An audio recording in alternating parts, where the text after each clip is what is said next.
Boa tarde a todos. São 17 horas, o horário que nós começamos nossa palestra pública. Sejam todos bem-vindos. Tem alguém na casa pela primeira vez? Seja muito bem-vinda. Meu nome é Karen. Fique à vontade no final da palestra, se você tiver alguma dúvida, se você gostaria de conversar com um de nós trabalhadores, seja muito bem-vinda, fique à vontade, tá bom? Bom, nós vamos fazer o preparo de hoje, tá bom? O som aí?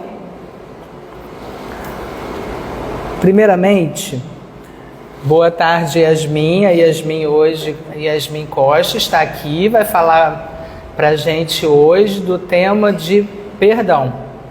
Então, eu separei hoje um texto desse livro Palavras de Vida Eterna, por Francisco Cândido Xavier, pelo Espírito de Emmanuel.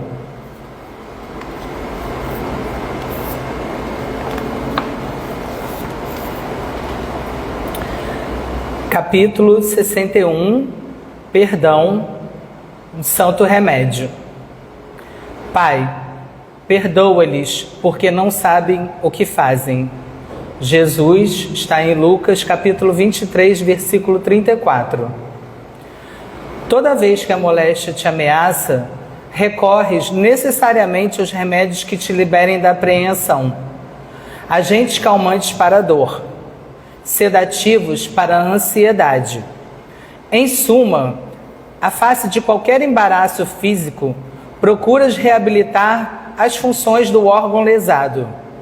Lembra-te de semelhante impositivo e recorde que há pensamentos enfermiços de queixa e mágoa, de prevenção e antipatia, a te solicitarem adequada medicação para que se restaure o equilíbrio.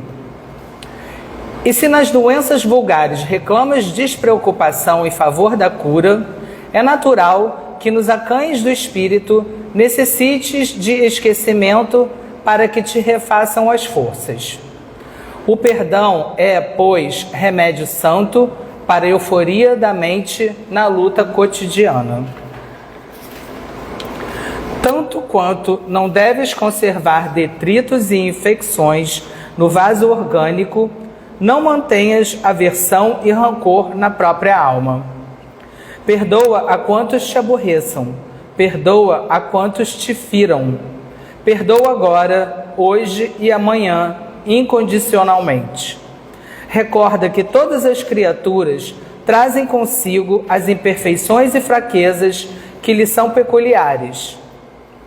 Tanto quanto, ainda desajustados, trazemos também as nossas. É por isso que Jesus, o emissário divino, crucificado pela perseguição gratuita, rogou a Deus ante os próprios algozes: Pai, perdoa-lhes, porque não sabem o que fazem. E deixando os ofensores nas inibições próprias, a cada um sustentou em si a luz do amor que dissolve toda a sombra, induzindo-nos à conquista da luz eterna. Palavras de Emmanuel. Após esse preparo, já harmonizados, vamos fazer nossa prece inicial, acalmando nossos pensamentos, acalmando nossa respiração, acalmando nossos corações, nos harmonizando com esse ambiente preparado pela espiritualidade dessa casa de Dr. Bezerra, com tanto amor e carinho desde cedo, aproveitando esses eflúvios de luz, de paz, que nós estejamos abertos às reflexões que a Yasmin nos traga hoje, que a espiritualidade a intua. Sejam todos muito bem-vindos, graças a Deus.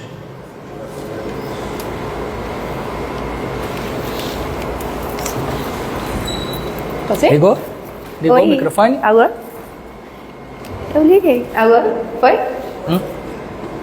Oi, gente, tudo bem? Obrigada por todo mundo pela presença. O tema hoje era livre, e aí perguntaram que tema eu queria conversar com vocês hoje. Tá bom? E para mim o perdão ele tem um raciocínio que eu desenvolvi muito lógico, que eu acho, na minha opinião, que sai um pouco do comum do que a gente escuta sobre o perdão. Então eu queria abrir com vocês essa conversa. E aí para isso eu vou passar por 3 conceitos antes. E aí no final a gente vai entrar no perdão. Eu juro que vai ter coerência. Eu juro por Deus. Então, enfim, a primeira coisa que eu queria falar com vocês, porque na realidade a gente vai falar muito de física hoje, a gente vai falar sobre física quântica, a gente vai falar sobre física mecânica, e aí no final a gente entra no perdão. Mas eu juro que tem coerência. E o primeiro conceito que eu queria trazer para vocês é o seguinte: quando a gente começa, depois que a gente passa por aquele período da história onde a gente acredita no criacionismo, né? Deus criou o mundo, 6 dias. E aí a ciência vem aparecer pra gente e a gente começa a estudar como funcionou, a gente começa a querer responder aquelas perguntas filosóficas, né? De onde a gente é, pra onde a gente vai. E aí a primeira teoria física que comprova pra gente, que a gente aceita, né, de criação do universo, é a teoria do Big Bang. E a teoria do Big Bang dizia pra gente que teve uma grande explosão, o universo foi criado, a partir daí todos os corpos celestes começaram a se esfriar, né? E até então a gente tem o universo que existe hoje. Então ela explicava muito bem isso e todo mundo aceitava perfeitamente. Só que em 1922, um físico chamado Friedman, ele comprova pra gente matematicamente que na realidade a teoria do Big Bang não existiu porque o universo estava em expansão. E aí, pegando a teoria de Friedman, Hubble, ele quer provar que o universo realmente está em expansão, ou ele quer calcular a força da teoria do Big Bang, e eles juntam uma série de físicos teóricos e eles fazem um experimento. Eles começam a medir as constelações mais afastadas, porque aí, através desse ΔS e ΔT, eles vão chegar a uma fórmula e vão dizer pra gente o valor da força do Big Bang, o valor dessa explosão, né, quântica. E quando eles começam a fazer isso, eles não só comprovam a teoria de que o universo estava em expansão, como eles mostram pra gente que o universo está em expansão com uma velocidade acelerada. A partir disso, toda a teoria do Big Bang cai por terra, a gente não consegue mais explicar ela, porque o que ela dizia pra gente? Teve uma explosão e o universo foi criado. Então, se ela fosse real, o universo até poderia estar crescendo, mas ele tinha que estar crescendo numa velocidade ou negativa ou desacelerando, porque é como se fosse assim, eu jogo pra cima. Enquanto ele sai da minha mão, ele ainda sobe, mas ele sobe com menos velocidade. Chega um ponto que é o limite e aí depois ele começa a cair. Então, se fosse real, o universo estaria crescendo, mas ele não ia poder estar crescendo com a aceleração e ele ia ter que ter um tamanho limite. E aí, para explicar isso, para explicar como eles conseguiram provar que o universo estava crescendo, eles trazem de volta uma teoria de Einstein, que na época ninguém levou fé, acharam que Einstein já estava doido, que enfim, ninguém valorizou muito, que é a teoria da energia escura. Então o que Einstein dizia pra gente? Que tudo que existe no mundo é feito da mesma matéria e o que define o que vai ser cada componente é a quantidade de camadas externas que travam essa energia.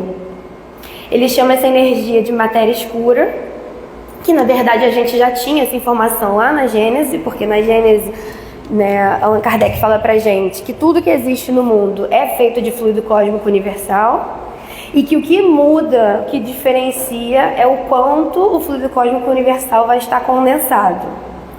Então ele traz pra gente a ideia de que tudo são pequenas cordas vibrando. E tudo que existe, a parede, a cadeira, a mesa, tudo que existe é feito de energia e tudo que existe é feito do mesmo material. E o que vai diferenciar é o quanto eu vou ter camadas externas travando essas cordas e fazendo elas vibrarem numa intensidade diferente. A partir dali, a gente abre um novo mundo de exploração e de pesquisa. Porque, afinal de contas, a energia escura existe. Então, tudo que a gente acreditava no universo não era muito bem esse. E a gente consegue comprovar algumas coisas que Allan Kardec já tinha explicado pra gente que existia, que os espíritos já tinham trazido, né, nas obras originais. E agora a ciência começa a chegar junto e começa a explicar pra gente como funciona. E a gente começa a trazer regras, né, e a estudar mais ou menos essa parte física. Tá tudo bem? Vocês estão entendendo? Gente, se alguém quiser falar alguma coisa, fala, tá? Que tá parecendo que tá meio perdido. Eu juro que vai chegar. Então vamos lá, então todo mundo, estamos imersos no fluido cósmico universal. Tudo que existe no universo é feito de fluido cósmico universal. Nós somos feitos de energia. A gente pode chamar de fluido cósmico universal ou de energia escura, é a mesma coisa. Isso é uma comprovação científica, não é só a gente falando. A ciência já aceitou isso. Se você pegar a física quântica, a teoria das cordas, qualquer físico vai te explicar dessa forma, tá? Então somos feitos de energia.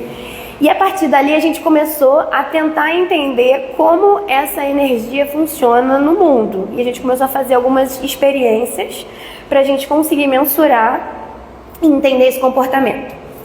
E aí a primeira experiência que eles fizeram é o seguinte: a gente sabe lá o átomo, quando a gente estuda na escola, enfim, a gente sabe que tem o núcleo e tem os elétrons em volta na eletrosfera.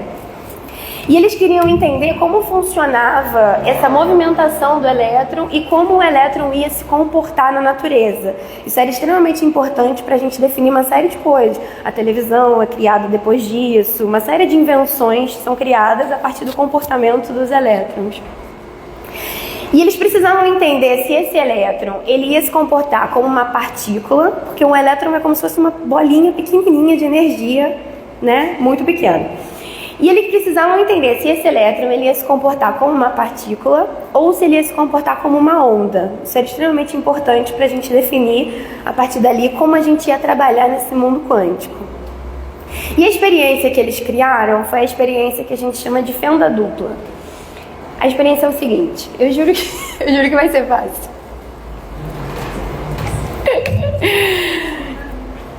Eles jogam... Ó, isso aqui é uma parede, isso aqui é uma parede, e aqui tem um buraco, que é uma fenda. Aqui tem uma parede, aqui tem uma parede, e aqui tem dois buracos, duas fendas.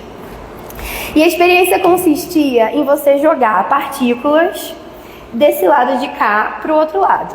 Então vamos supor que a gente vai jogar uma bolinha de ping-pong aqui. Você vai jogar as bolinhas de ping-pong, a bolinha de ping-pong que bater nessa parede vai cair desse lado. E as que passarem pelo buraco vão bater nessa parede fazendo uma linha aqui, certo? Jogando bolinha de ping-pong na fenda dupla. As bolinhas que baterem nessa parede vão cair desse lado. E as bolinhas que passarem pelos dois buracos vão fazer duas linhas aqui. Certo? Agora, quando a gente faz essa experiência com uma onda, imagina que a gente bota isso aqui dentro d'água. E a gente pega uma onda de água, a onda vai bater aqui, e daqui vai sair uma onda menor, que vai crescendo, é como se ela se recriasse e se propagasse. E ela vai bater com mais intensidade aqui, porque é o início da onda. Imaginaram uma onda na água? Quando a gente joga a onda por aqui, eu tenho uma onda. Quando ela bate aqui, eu formo duas ondas. E essas duas ondas vão crescendo, tá vendo? E na parede, ela não vai formar duas linhas. Ela vai formar o que a gente chama de padrão de interferência. Por quê? Num ponto vai bater e no outro ponto não vai bater. Vai ser onde as ondas se conectam. Uma onda puxa para um lado, outra onda puxa para o outro e aí não tem impacto. Então, quando a gente joga a fenda dupla com ondas, ele cria esse padrão. Onde eu tenho momentos em que a onda bate, a energia chega, e momentos que as ondas se anulam e ela não chega. Eu espero que tenha ido, porque agora a gente vai ver a partícula. Eles pegaram esse experimento e eles foram fazer com o elétron, que é uma partícula muito pequenininha de matéria. No primeiro momento, quando eles jogaram na fenda única, o elétron se comportou igual uma partícula, fez a linhazinha do outro lado e estava tudo certo. Quando eles jogaram o elétron na fenda dupla, ele se comportou como uma onda e gerou esse padrão de interferência. E aí os físicos pararam e falaram assim, não, calma, esse elétron ele é muito instável. Ele deve estar passando pela fenda e deve estar se batendo do outro lado. Vamos jogar um de cada vez, que a gente vai entender de verdade para onde é que ele vai, e aí a gente vai fazer esse caminho dele e vai entender isso. Jogaram um elétron de cada vez. E mesmo assim, ele gerou o mesmo padrão de interferência. E aí os cientistas pararam e falaram, meu Deus, como assim? O elétron ele é teoricamente uma bolinha, ele é muito parecido com uma partícula. Como que ele pode, ao mesmo tempo, estar passando por essa fenda, por nenhuma, pelas duas, para gerar um padrão de interferência do outro lado? Tem alguma coisa muito errada. Vamos colocar uma câmera, e aí a partir dessa câmera a gente vai entender por onde ele está passando, e aí a gente vai conseguir gerar essa trajetória do elétron definitiva. E aí eles colocaram uma câmera. E a partir do momento que você coloca a câmera aqui e joga o elétron nessa experiência, ele começa a se comportar como uma partícula e ele faz duas linhas na outra parede. O que eu estou querendo dizer com tudo isso? Então, a primeira coisa que eles comprovaram pra gente é que estamos imersos no fluido cósmico universal. Quando a gente pega para estudar o universo, quando a gente pega para entender as expansões das estrelas, a gente sabe que toda a teoria gravitacional, ela não aconteceria da forma como a gente examina se não existir uma energia conectando os seres. Então, o fluido cósmico universal é real. E quando a gente pega para entender essa experiência, a gente descobre que o simples fato de eu ter um observador analisando o comportamento do elétron, ele para de se comportar como onda, ele para de ter todas as probabilidades e ele passa a ter uma direção.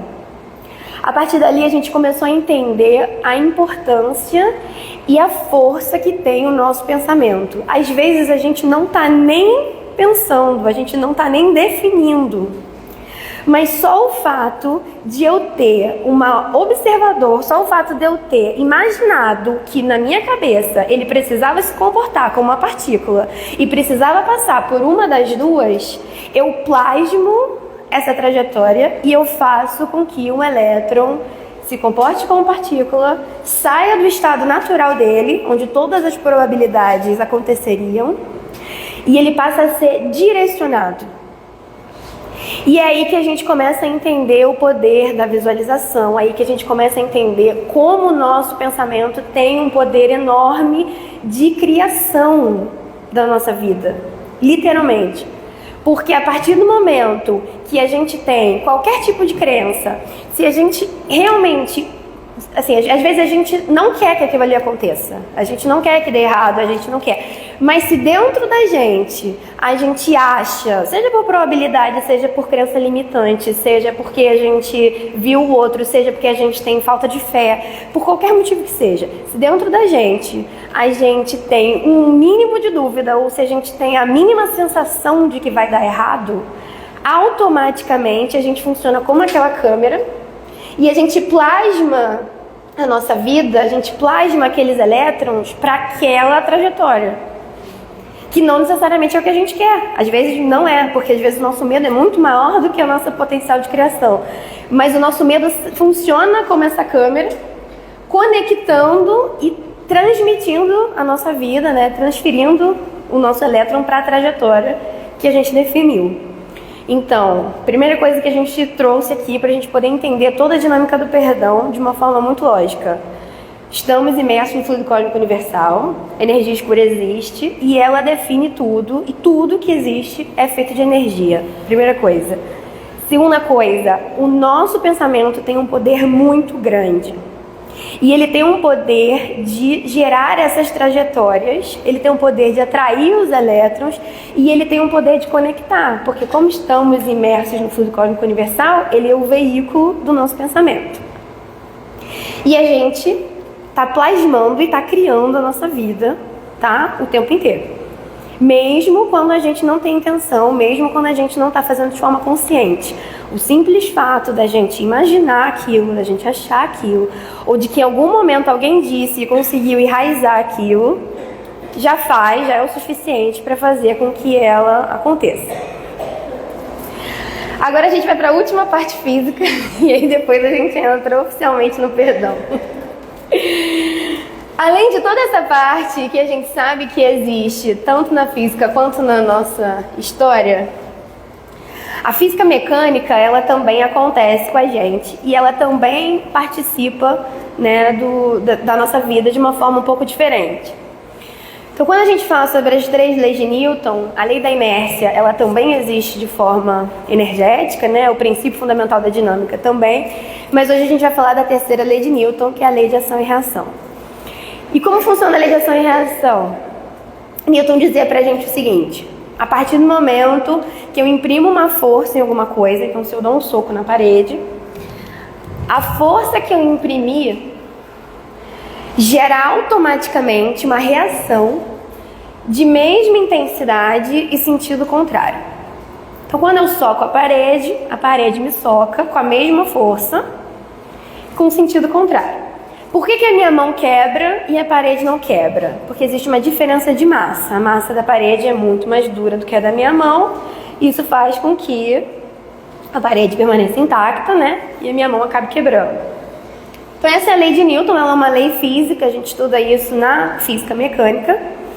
Mas quando a gente vem estudar o espiritismo e a gente começa a entender os mecanismos da reencarnação, como funciona todo o nosso planejamento, né, e como funciona a doutrina espírita, a gente entende que essa lei, além de física, ela também é uma lei energética e ela também rege todas as nossas relações.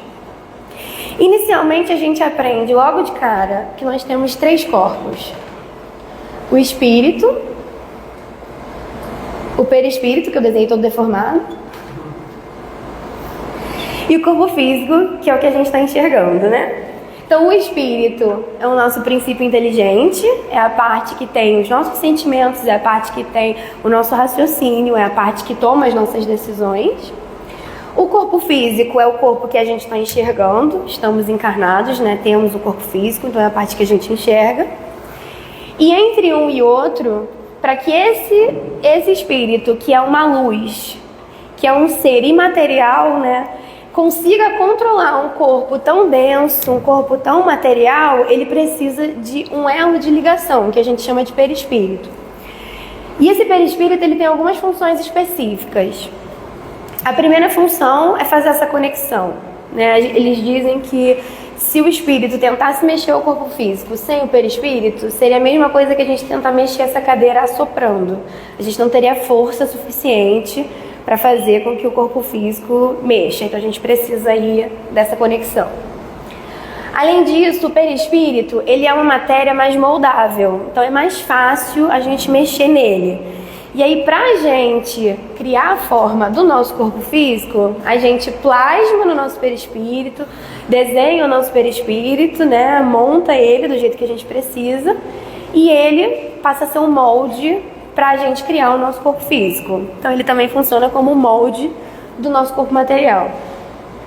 E a terceira e última função dele, que é a função que a gente mais vai falar quando a gente fala de perdão, ele é o nosso boletim.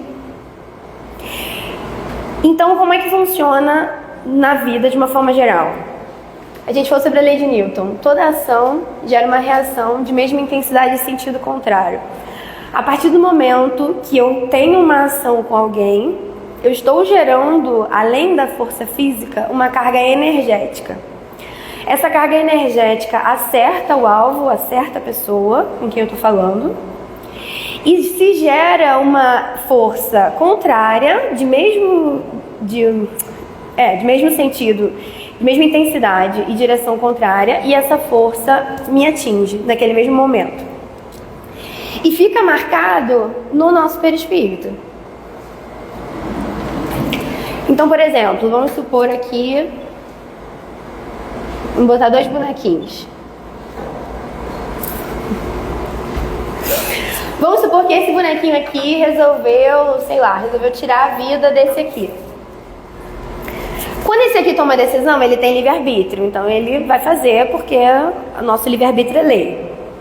A partir do momento que ele atira no amiguinho, esse aqui vai estar perdendo uma marca perispiritual. Porque se ele não tivesse a marca perispiritual, ele não estaria passando pelo escândalo. A partir do momento que a bala atinge, se gera uma energia contrária que marca ele da mesma forma que ele marcou o amigo. Então vamos lá.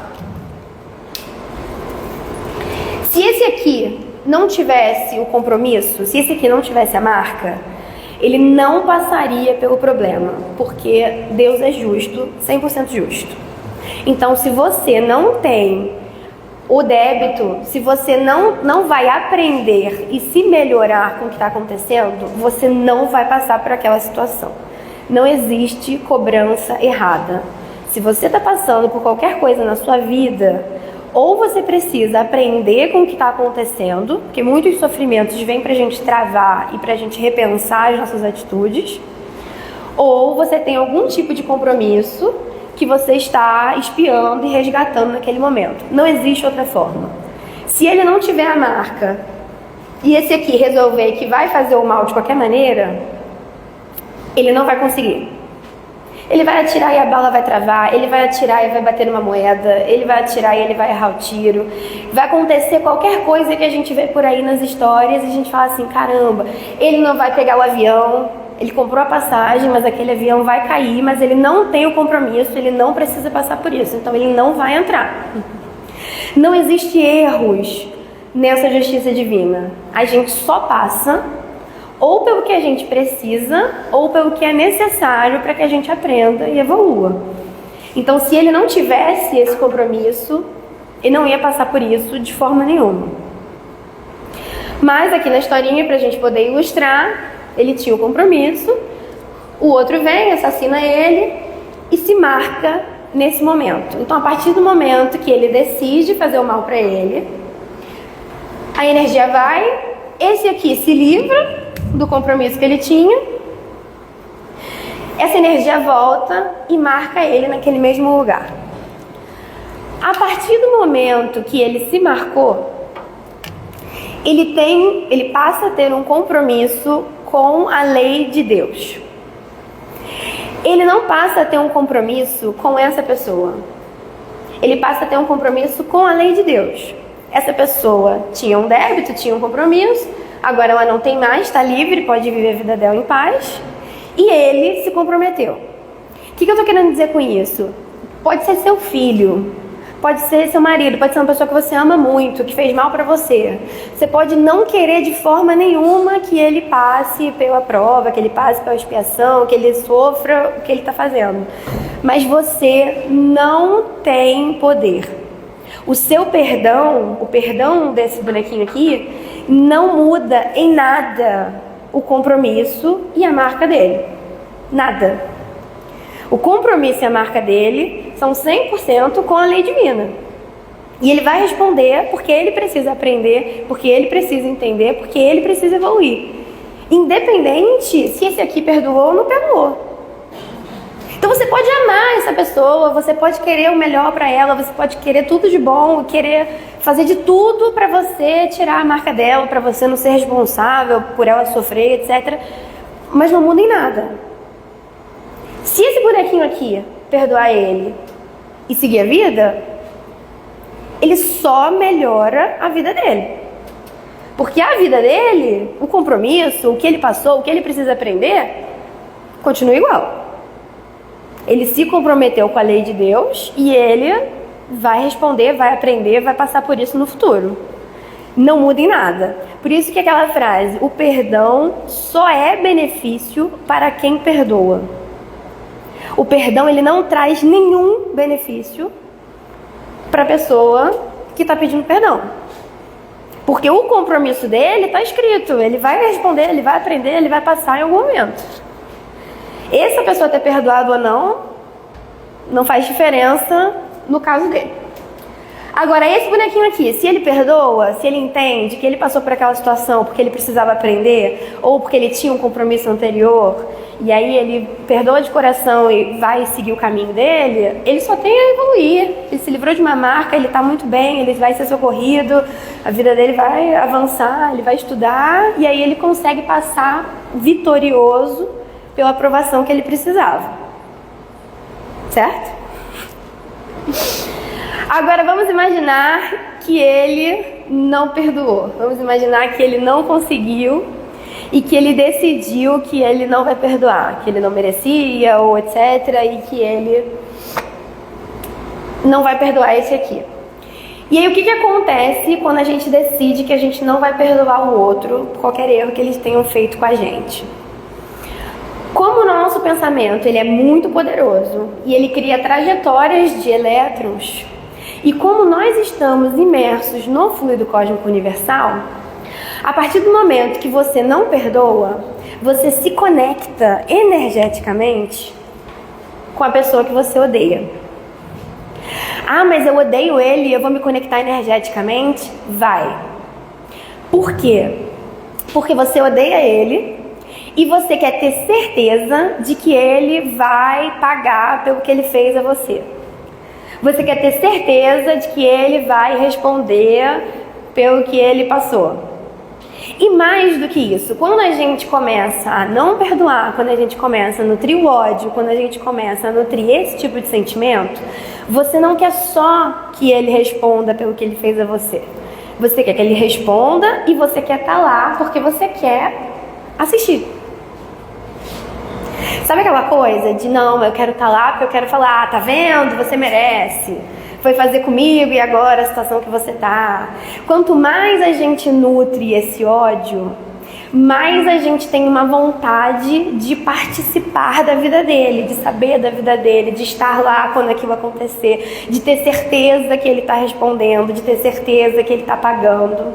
E quanto mais a gente pensa nisso, quanto mais a gente fica com raiva, quanto mais a gente mantém essa pessoa no nosso pensamento, mais a gente fortalece esse laço. Mais a gente começa a ter troca energética com a pessoa.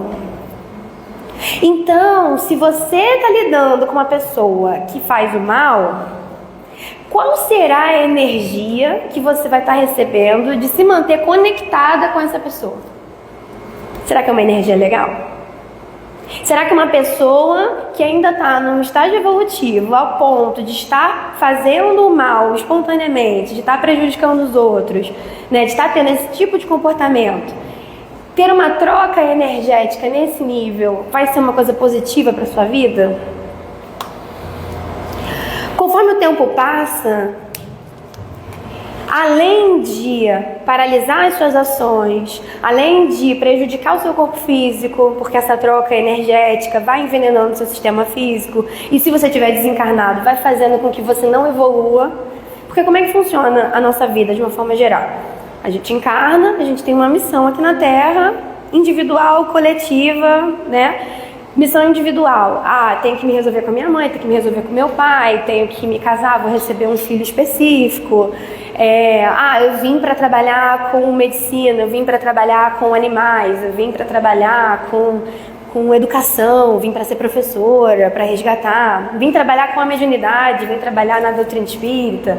Então a gente tem missões individuais, sejam de coisas que a gente fez no passado, que a gente está aqui para corrigir, sejam de coisas que a gente programa por conta dos nossos talentos, né? Então eu vou encarnar com muito dinheiro porque eu vou montar um orfanato.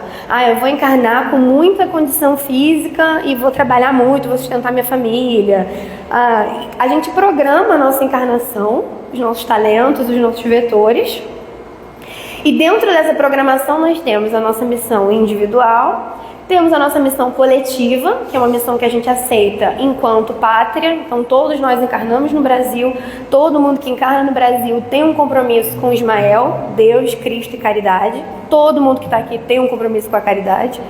porque a gente foi recebido no Brasil, que é um país que tem essa bandeira, né? Um país que tem esse desenvolvimento de abraçar todo mundo, de acolher, de ser caridoso, né? E são as características do povo brasileiro, porque no fundo a gente já encarna com essa consciência, né? De que a gente já errou a beça na Europa, já fez um monte de besteira, e agora o Brasil está recebendo pra gente evoluir, né? Pra gente se comprometer. Então a gente tem uma missão coletiva que também parte um pouco de sermos cidadãos, de cumprirmos nosso dever eleitoral, dever civil, né? Então temos uma missão coletiva, temos uma missão individual, a gente encarna e a gente fica aqui evoluindo. Quando a gente desencarna, algumas pessoas maravilhosas que cumpriram a missão, que, enfim, fizeram tudo certo, são socorridos direto, já acordam no hospital, vão estudar, vão entender o que podiam ter feito melhor, vão progredir nesse sentido, né? E aí vão trabalhar no plano espiritual, vão socorrer, vão trabalhar em questões acadêmicas e vão planejar a próxima encarnação, porque a gente sempre tem alguma coisa para evoluir. Mas a grande maioria, infelizmente, vem para cá, não se lembra exatamente da missão, não estuda, procrastina, deixa para depois, né? E acaba que não acorda direto no socorro, acaba acordando, seja nos vales de sofrimento, seja no umbral, em algum lugar assim. E aí ela passa um tempo nesse lugar até ela aprender a se perdoar, até ela aprender onde ela errou, né, o que ela poderia ter feito de diferente. Então ela fica ali naquilo, seja por uma questão de afinidade, seja por uma questão de culpa, até que ela vai ser socorrida e a partir dali a gente continua esse processo. Então vai estudar, vai pegar para entender o que deu errado, vai planejar a próxima encarnação, por aí vai. Então, quando você não perdoa e você está encarnado, você cria essa conexão e você começa a envenenar o seu corpo físico. Porque toda aquela raiva, toda aquela angústia e toda essa troca energética, né, ruim, vai fazendo com que o seu corpo físico seja envenenado. E quando você está desencarnado e você não perdoa, você também se conecta, porque a conexão é indiferente, estando encarnado ou estando desencarnado, o nosso poder de pensamento é igual, então a gente cria essa conexão.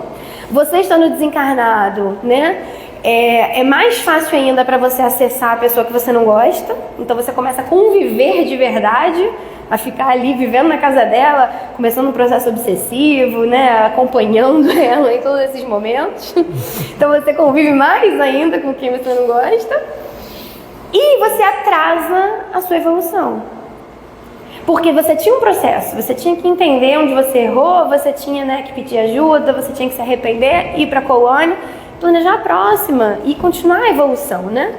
E aí quando você não consegue enxergar nada, não consegue enxergar o que você fez, o que aconteceu, por que aquilo aconteceu daquela forma, e joga toda uma coisa que seria responsabilidade sua pro outro, você começa a perder tempo e começa a atrasar a sua evolução e também começa a se comprometer. Porque se você está enquanto espírito e começa esse processo obsessivo, começa a atrapalhar a vida dela, você também está se comprometendo com a lei de Deus e também está errando com ela, né? Então, além de você não ter aproveitado a oportunidade que você teve de evolução, de sair daquela experiência de uma forma positiva, você ainda está, né, agravando mais ainda o seu erro. Você ainda está agravando mais ainda o que você já tinha, né, de compromisso.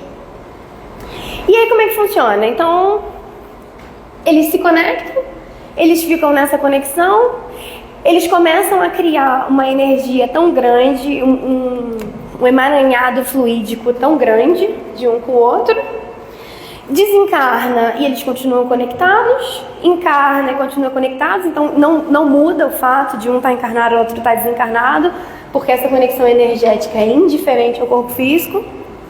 E aí como é que a gente vai resolver isso? Como é que a gente vai pegar essa história, essa energia, essas pessoas e a gente vai resolver?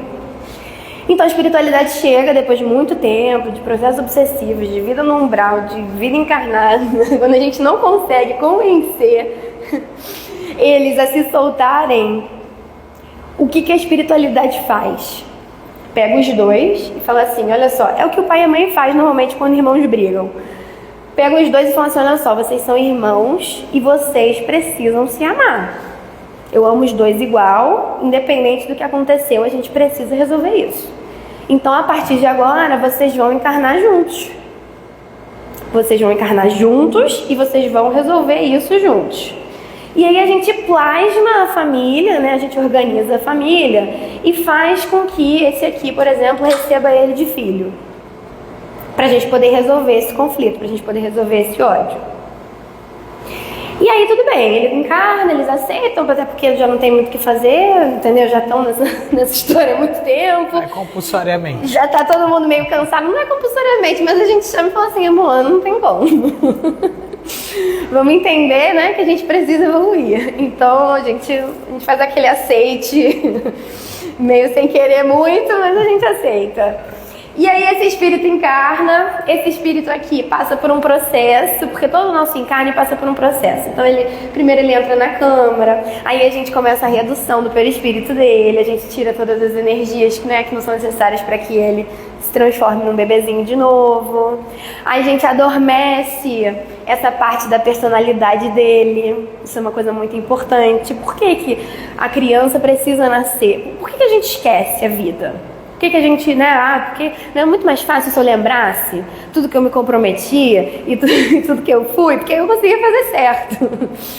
Só que se você lembrasse quem você era e se você lembrasse de tudo isso, quando ele encarnasse, todo esse ódio que já estava ali acontecendo ia voltar naquele mesmo momento. Você ia aproveitar essa sua condição de mãe, essa sua condição, né, de superior, para começar a se vingar dele ali.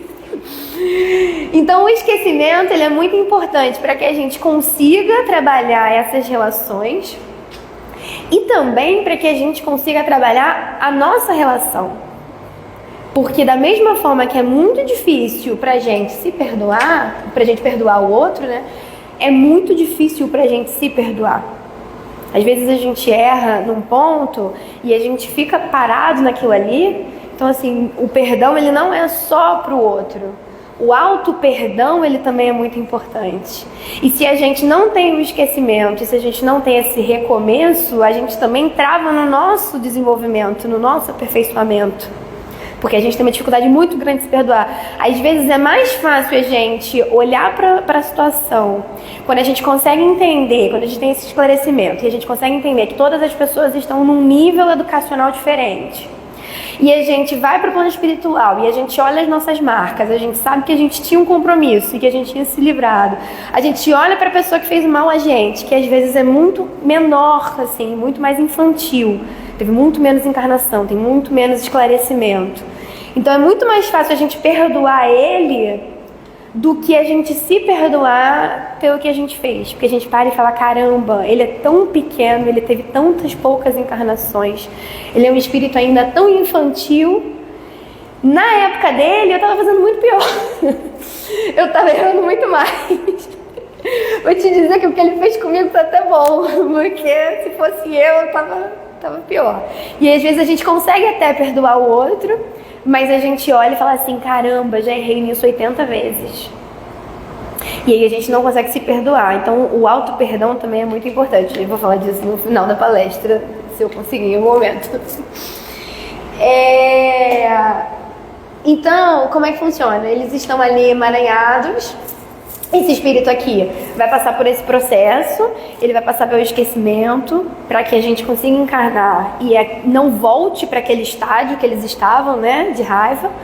Ele vai passar por um processo de controle também da personalidade, porque afinal de contas, os pais, eles precisam ter um tempo onde eles vão educar aquela criança.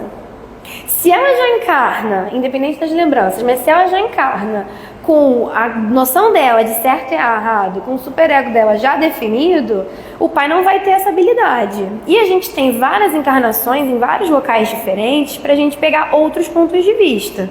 Então, se você já encarna com seus preconceitos, com tudo que você achava certo, com toda a sua ética e moral, com toda a sua personalidade, independente das lembranças, 100%, fica muito difícil para o pai e para a mãe passar essas noções do que é certo e do que é errado, moralmente falando, no nosso momento, na nossa circunstância, no nosso círculo social, no nosso país. Porque se a gente vai, por exemplo, no mundo, em alguns países algumas coisas são certas ou são legalizadas que pra gente não são. Então, assim, em cada situação, cada momento, a gente vai ter um ponto de vista diferente para que a gente consiga ter essa empatia e evoluir a partir disso, né? Então, esse espírito vai ter isso também. Ele vai ter as crenças dele vão ser adormecidas para que durante a infância o pai, a mãe, ou o tutor, ou quem ficou responsável pela educação dele, né, consiga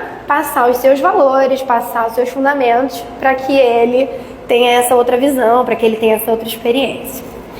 Então isso tudo vai acontecer, eles vão encarnar juntos e durante esse processo, essa mãe recebe o bebezinho e ela se apaixona instantaneamente por ele. Independente de tudo que aconteceu, é um amor instantâneo e ela faz tudo por ele.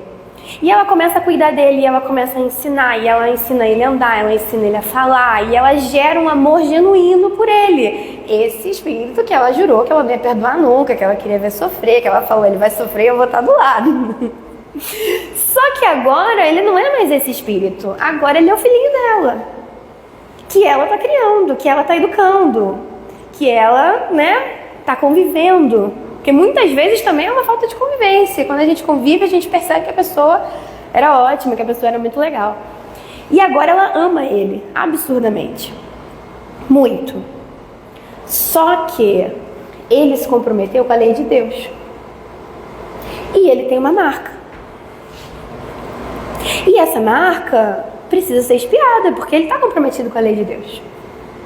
Então, independente dela não querer mais, porque agora ela ama ele e ele é o filho dela, ele vai passar pela expiação, igual ela passou.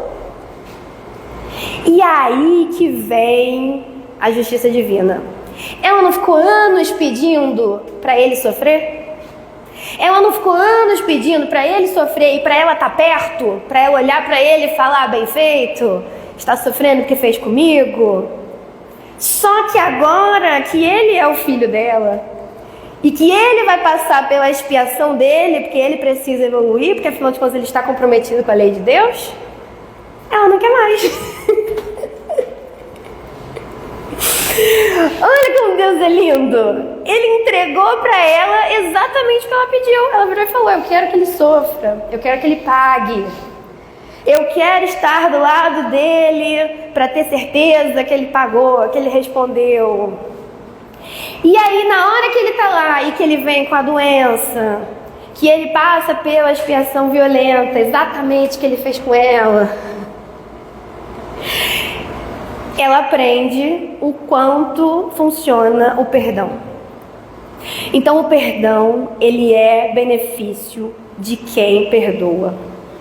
Se você perdoa aqui, você vai embora, melhora a sua vibração, vai se conectar com pessoas que já aprenderam aquilo ali.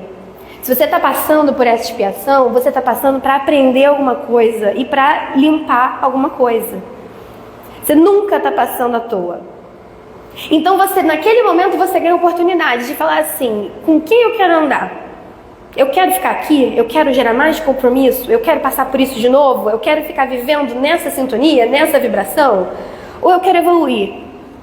Aconteceu, passou, é isso, então eu espiei, então agora eu posso andar com gente que já não precisa mais, com gente que já aprendeu, eu posso andar um degrau para frente e começar a me envolver e a me conectar com pessoas que já não têm mais esse compromisso, já posso dizer que foi aprendido? Se você perdoa, a resposta é sim, vai com Deus.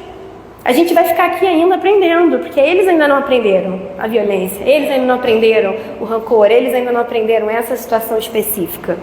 Você passou, pode ir. Vai conectar com gente que já não tem mais. Agora você vira e fala, não, eu quero ter certeza, não, eu não vou perdoar, não, eu não vou fazer. E aí você se conecta. E você está se conectando com pessoas que estão nesse estágio. E aí chega no final e essas pessoas ainda estão nesse estágio. Elas ainda precisam desse aprendizado. Eles ainda precisam desse final, né? E você se colocou ali. E aí vem essa beleza. Então, o perdão é 100% benefício para quem perdoa. A minha tática de vida, quando eu tô com muita raiva de alguém... Quando eu tô com muita raiva de alguém, eu faço uma visualização, imagino a pessoa numa luz azul e falo, pelo amor de Deus, eu preciso perdoar, porque eu não quero voltar filho dela. A gente vai resolver agora, porque a gente ainda tá distante e eu consigo resolver. Então peça perdão, perdoe. Se não for, se você não conseguir perdoar ou pedir perdão por tudo que o Evangelho fala, é porque te envenena, porque não sei o quê, pensa que no futuro é um problema menos que você está evitando. Nem que seja por egoísmo. Começa a fazer uma visualização. A gente pode sim.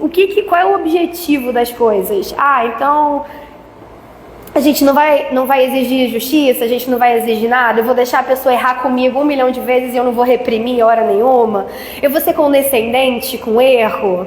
Existe uma série de questões, a gente nunca vai ser condescendente com erro, a gente se posicionar é diferente do que você querer que a pessoa se posicionar é diferente de vingança, é diferente de guardar rancor.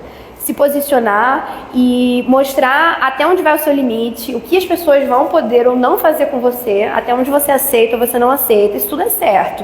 É autopreservação. Como se define o perdão verdadeiro?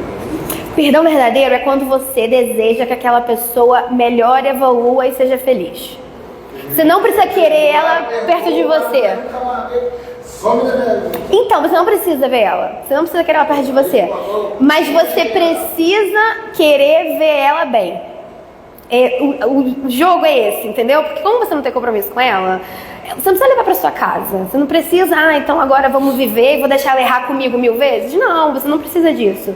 Mas você precisa genuinamente desejar que ela melhore, evolua, se esclareça e seja feliz, esteja bem, entendeu?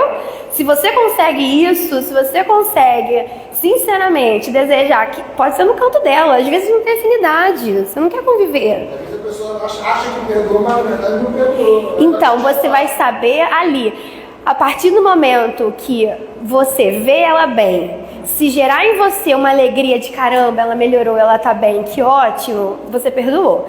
Se gerar em você ela não merece estar bem, ela tá bem, mas ela fez isso comigo, você não perdoou.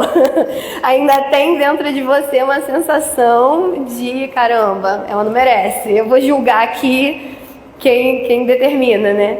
Então essa é a diferença, porque não necessariamente a gente não é obrigado a conviver com pessoas que fazem mal a gente, tecnicamente. Às vezes a gente porque às vezes a gente tem compromisso, mas tecnicamente a gente não é obrigado a conviver com pessoas que fazem mal a gente. O perdão é você não desejar mal de forma nenhuma.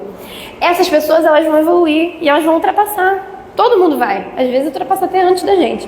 Porque às vezes a gente fica tão preso ali no orgulho, na vaidade, e não evolui, e esse espírito, às vezes, dá um salto, né, e evolui muito mais rápido.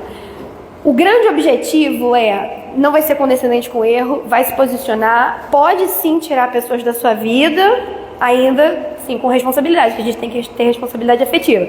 Mas a gente pode sim se afastar de pessoas que fazem mal e que estão comprometendo a nossa evolução, desde que a gente deseje o bem, desde que a gente genuinamente, por isso que eu faço visualização, imagina ela numa luz azul, que ela esteja muito mais feliz até do que eu, só não precisa estar perto, mas muito feliz. Que ela tenha aprendido, que ela tenha evoluído, e aí a gente vai cortando essas conexões e a gente não vai gerando esses compromissos. E eu tenho 5 minutos, é isso? Não. Até 6. Tá. E agora a gente vai falar então um pouquinho sobre o auto-perdão pra gente fechar, porque eu acho que a ideia do perdão vocês já entenderam. Fisicamente, porque eu não queria vir aqui e falar o óbvio. Porque todo mundo erra, na hora que você errar, você também vai querer ser perdoado. Eu sei, mas a gente não quer pensar nisso, não, é que estão errando com a gente. Eu sei que, assim, quando a gente está aqui dentro, a gente conversa, todo mundo racionalmente sabe disso tudo, mas na hora que o calo aperta, na hora que a pessoa faz, na hora que a gente está sofrendo, a gente não quer pensar nisso. Então eu acho que trazendo para vocês essa ideia, trazendo uma forma concreta, comprovada cientificamente, de que você está se conectando, que seu pensamento é importante, que você está gerando uma conexão com a pessoa, é a primeira coisa que a gente reflete: quero me conectar com ela? Quero dar para ela o poder, ela já fez o mal para mim, quero dar ainda mais poder dela entrar na minha casa? Dela contaminar o meu corpo, dela fazer parte da minha vida, de eu me conectar com ela a ponto de ficar preso e ter várias encarnações com ela, sabe? Então, assim, se eu não tenho afinidade, se não é uma pessoa que me faz bem, eu tenho que desvencilhar. Não tenho que manter próximo. E aí, enfim, eu acho que a gente chega melhor nesse ponto. A outra coisa que eu queria falar é o seguinte: Emmanuel dizia pra gente que a gente vai contar as nossas encarnações nas casas dos milhões. Nós vamos encarnar muitas vezes. Nós vamos ter muitas oportunidades. E nós vamos errar muito. A gente já errou muito e a gente ainda vai errar muito. E quando a gente fala sobre o auto-perdão, uma das coisas que pega é muito a nossa vaidade. Às vezes a gente admite que outras pessoas que a gente considera como tendo algum esclarecimento inferior, alguma coisa do gênero, errem, mas a gente se coloca num pedestal tão grande que a gente não admite os nossos erros. E aí a gente entra num estado muito complicado onde a gente também não consegue evoluir. Quando a gente não trabalha o auto-perdão, a gente desenvolve dois problemas. O primeiro é a estagnação. Se a gente está encarnado ou se a gente está desencarnado, a gente estagna, porque a gente não se perdoa, bate especificamente no nosso ego, porque a gente se acha uma pessoa tão legal, a gente se acha uma pessoa tão boa, e aí a gente errou e aí a gente não consegue lidar com aquilo ali. E aí a partir daquele momento a gente estagna, ou então a gente foge, porque também tem muito difícil a gente lidar com a nossa culpa. Então, ou a gente não consegue sair daquilo ali, entra naquela posição de se autoflagelar, de eu não mereço nada, eu sou uma pessoa horrível, e a gente não consegue evoluir, que é um dos sentimentos que mais mantém a gente preso no umbral. Esse sentimento de caramba, tinha tudo na minha mão para resolver, não resolvi, e aí essa culpa faz a gente ficar muito tempo preso sem ser socorrido. Ou então a gente entra num outro estágio, que é o estágio de jogar a culpa para outra pessoa, de não assumir a responsabilidade. Eu sou muito legal. Eu errei, então a culpa não pode ser minha. Então a culpa vai ser de alguém.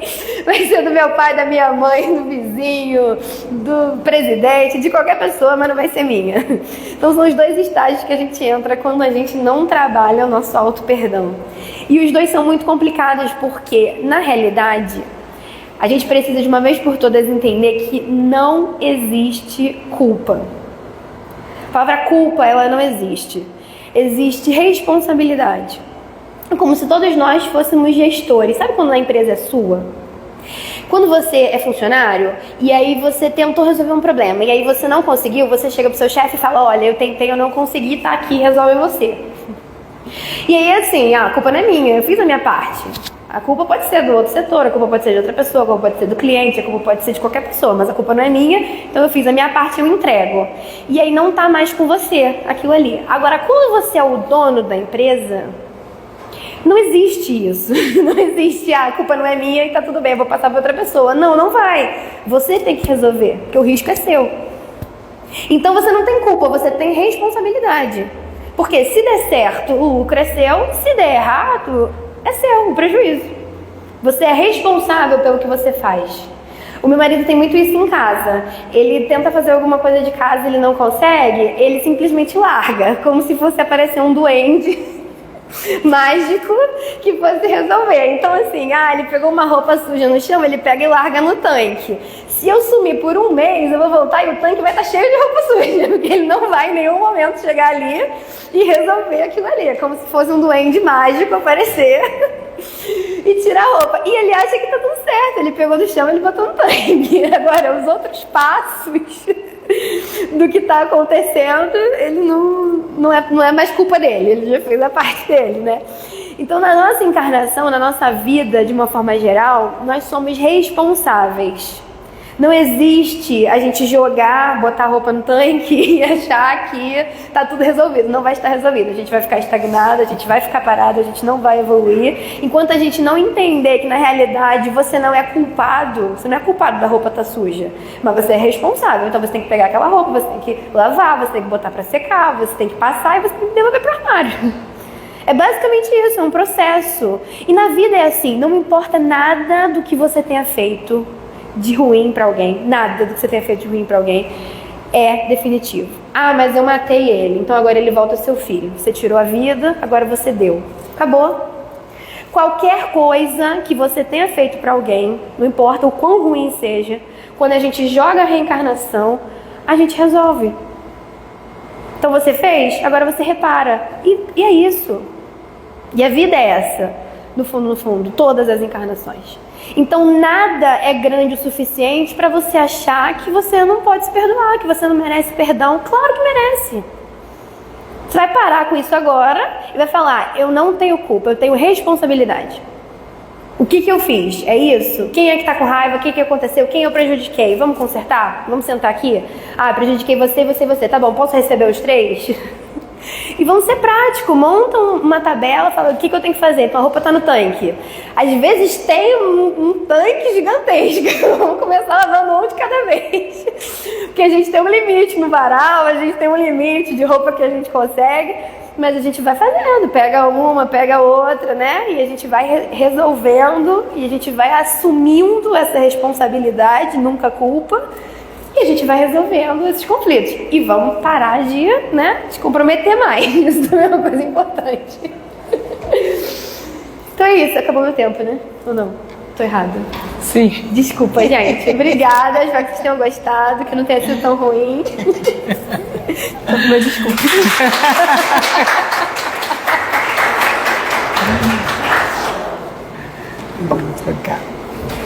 A gente tinha que ter um relógio digital. No cronômetro. Eu acho.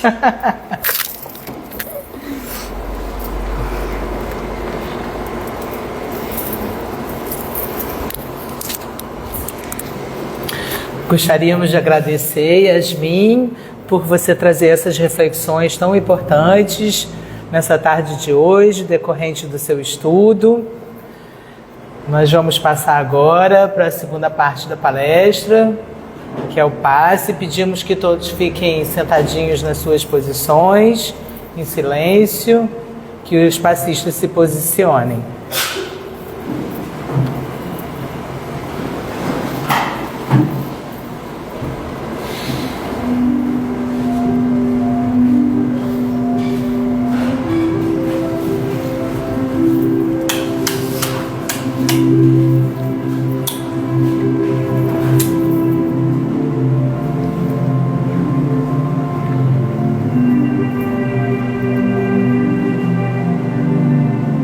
Pensando em Jesus,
Graças a Deus.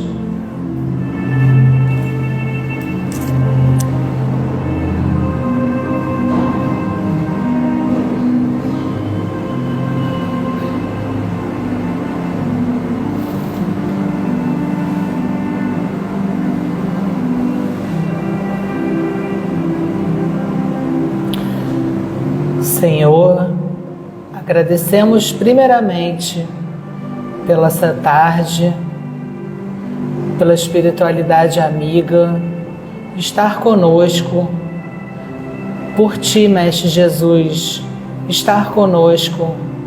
Jesus disse, onde 2 ou mais estivessem presentes, Ele estaria presente. Agradecemos imensamente por Sua presença entre nós, que nós consigamos praticar, Senhor, o perdão. Ajuda-nos a praticar, a perdoar. E também, Senhor, perdoa-nos, porque ainda somos tão falhos, ainda somos tão cheios de más tendências. Ajuda-nos a dominar essas más tendências, Senhor. Ajuda-nos também a praticar o auto-perdão. O auto-perdão que seja alcançar essa plenitude tão sonhada, o bem viver, Senhor, a renovação. Porque o que importa, Senhor, é a determinação de buscarmos progresso espiritual, Senhor. Ajuda-nos a conquistar cada dia mais essa perfeição que o Senhor veio aqui nos ensinar, exemplificar e nos mostrar. Pedimos, Senhor, que abençoe a família da Yasmin. Pedimos também, Senhor, pelos nomes colocados nas caixinhas de preces para encarnados e desencarnados, e porventura, se não colocamos os nomes nas caixinhas, que possam estar passando pelas nossas telas mentais, o poder que a gente tem de usar a nossa tela mental, de usarmos o pensamento, como reverbera as nossas boas intenções, Senhor, que cheguem até vós em forma de muito amor. Que cada um de nós saia daqui melhor do que entramos. Abençoe nossos lares, nossos familiares. Fluidifique as aguinhas que foram colocadas também lá fora. E que nós saiamos daqui cheios de Ti, Senhor. Deixe-nos a Sua paz. Que assim seja, graças a Deus.